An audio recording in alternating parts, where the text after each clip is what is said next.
야고보서는요, 우리가 계속해서 함께 나누었던 것처럼 예수님의 친동생입니다. 예수님의 친동생이면서 예수님과 같이 어린 시절을 보냈죠. 그건 당연한 것이죠. 예수님은 부유한 분이 아니셨습니다.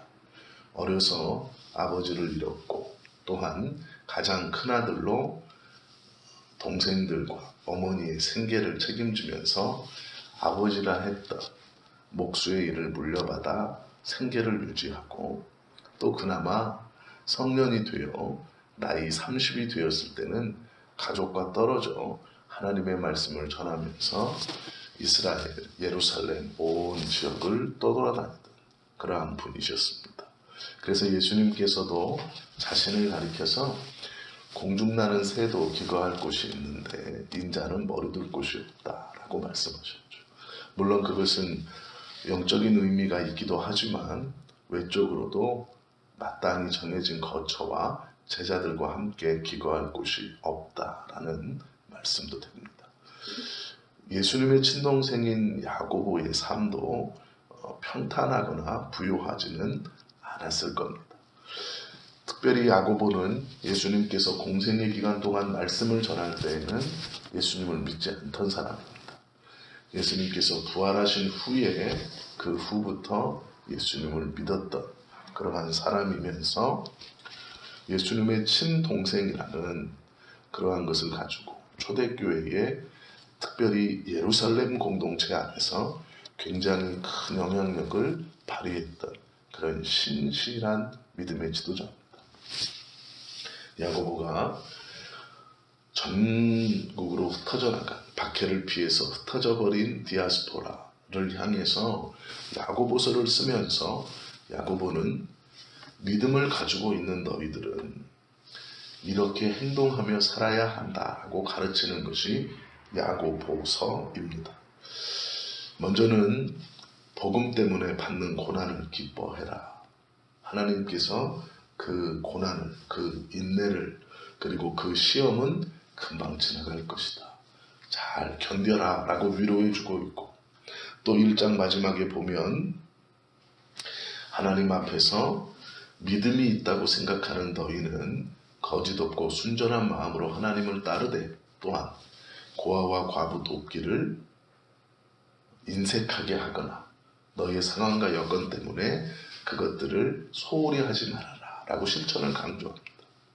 그리고 또 2장을 시작하면서 좋은 옷을 입고 예배당에 들어오는 사람과 남루한 옷을 입고 예배당에 들어오는 사람을 차별하지 말아라 라고 믿음이 있는 사람들이 실천해야 될 것을 이 두 번째로 가르쳐주고 있죠.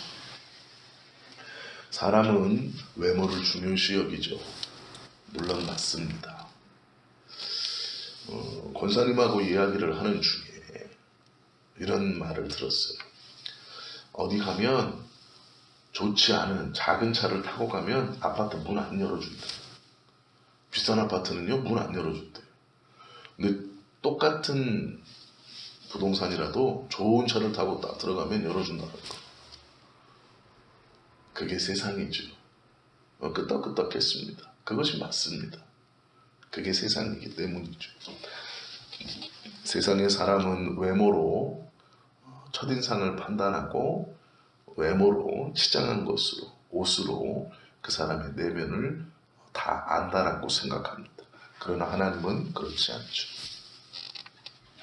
하나님은 하나님의 말씀을 거역하는 사울왕을 패하시고 그 다음 다윗을 기름 붓기 위해서 다윗의 아버지인 이새의 집에 선지자 사무엘을 보냈습니다. 그때 사무엘의 눈에 엘리압이 눈에 띕니다. 엘리압이 천막 안으로 들어왔을 때 사무엘이 생각했습니다. 이가 하나님의 기름을 부을 만한 자구나 라고 생각했어요.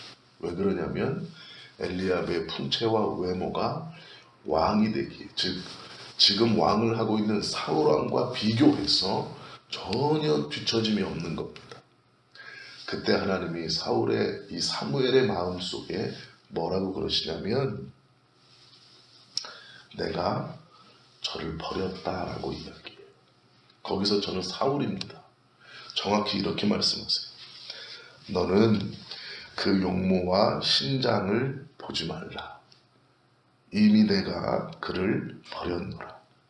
나의 보는 것은 사람과 같지 아니하니 사람은 외모를 보거니와 나 여호와는 중심을 보느니라. 말씀하세요.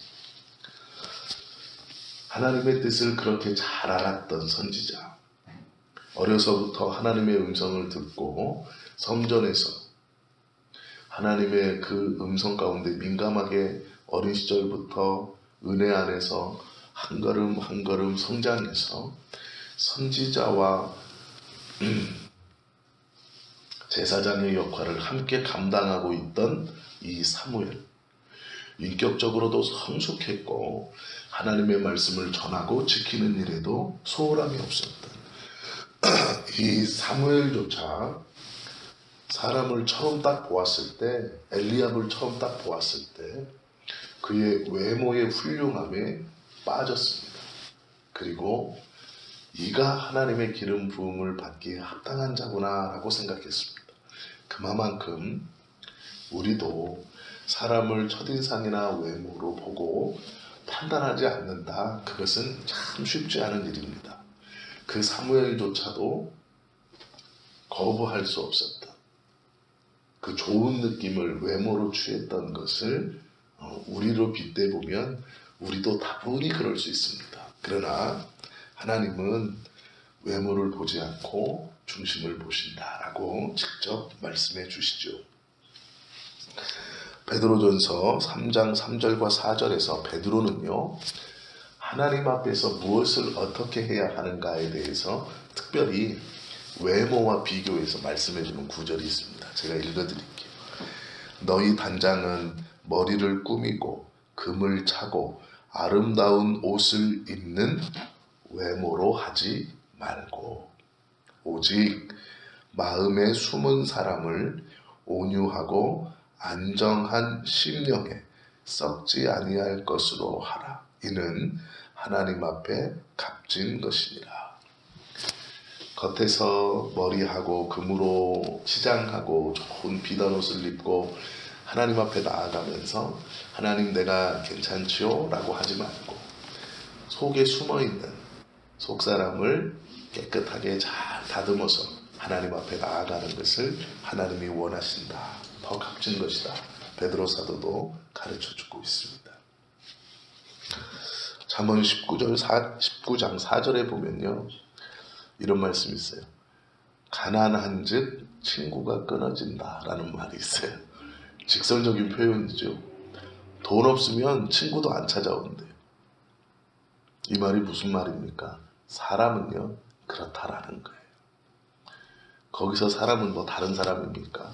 우리가 그렇다는 거예요. 가난한 즉 우리가 가난하면 친구도 끊어지고 저가 가난하면 나도 찾아가지 않는다는 거예요. 이게 잠언의 말씀입니다. 사람의 연약함이 이렇게 있어요. 가난한 즉 친구가 끊어진다. 그러면 안 되지만 사람은 그만큼 겉으로 보여지는 것, 가진 것과 결부시켜서 생각하지 않을 수 없어요. 더 마음 아픈 말씀이 있어요. 잠언 19장 7절에 보면요, 가난한 즉 친구가 끊어진다라는 말씀과 함께요, 가난한 자는 그 형제들에게도 미움을 받는다라는 말씀도 있어요. 가난한 즉 그 형제들에게도 미움을 받는다. 이것이 우리의 연약함이죠. 그러나 우리에게 소망이 있음은 오늘 하나님의 말씀처럼, 우리 야고보서의 말씀처럼 하나님은 외모를 보지 않고 그 마음의 중심을 보시기에 우리에게 소망이 있는 것이죠. 사무엘상 16장 7절은 사람은 외모를 보거니와 나 여호와는 중심을 보느니라 라고 말씀하시고, 시편 51편 6절은 중심의 진실함을 주께서 원하신다 라고 말씀하고 있어요. 시편 34편 18절은 하나님은 중심에 통해하는 자를 구원하신다 라고 말씀하고 있습니다. 잠언 12장 19절은 진실한 입술은 영원히 보존될 것이다 라고 말씀하고 있어요. 즉 하나님은요 겉모양이 어떠한 것으로 사람을 보지 않아요. 그러기에 우리에게 소망이 있습니다. 가난해도 친구가 끊어지는 것이 이 세상이고, 가난하면 형제들에게도 미움받는 것이 이 세상이지만, 우리 하나님은 마음의 진실함으로 하나님 앞에 나오는 모든 자들을 귀히 여기시고 미쁘게 보아주신다라는 것이죠. 본문에 보시면 외모로 사람을 판단하지 않아야 할 사람들의 조건이 있습니다. 그게 뭐냐면 2장 1절에 보시면 내 형제들아 영광의 주 곧 우리 주 예수 그리스도에 대한 믿음을 너희가 가졌으니 사람을 차별하여 대하지 말라. 믿음이 있느냐? 그렇다면 사람을 차별해서는 안 된다라는 것이죠. 이것을 좀 반대로 얘기하면 우리가 사람을 외모로 섣불리 판단하거나 차별하지 않아야 될 이유가 왜 있습니까? 우리 안에 믿음이 있기 때문이다라는 것이죠. 하나님께서 우리를 선택한 믿음, 하나님께서 우리를 구원해 주셨다는 그 믿음이 있는 자는 외모로 섣불리 다른 이를 판단하거나 차별적으로 대우해서는 안 된다라는 것이죠. 잠언 14장 31절에 보시면 가난한 자를 학대하는 자는 그를 지으신 이를 멸시하는 것이다 라고 말씀하고 있어요. 가난한 사람을 학대하는 것은 그를 지으신 하나님을 멸시하는 자이다 라고 말하고 있습니다. 오늘 우리가 하나님의 바른 지혜를 가져야 합니다. 그 하나님의 바른 지혜는요, 사람을 외모로 판단하거나 또한 우리가 그 겉모양 때문에 사람을 차별해서는 안 된다라는 것이죠. 그렇게 차별하거나 외모로 판단하지 않아야 할 이유는 우리 안에 구원의 복음이 있기 때문에 그렇다라는 것입니다. 그러한 은혜가 저와 여러분들의 삶에서 온전히 드러납니다.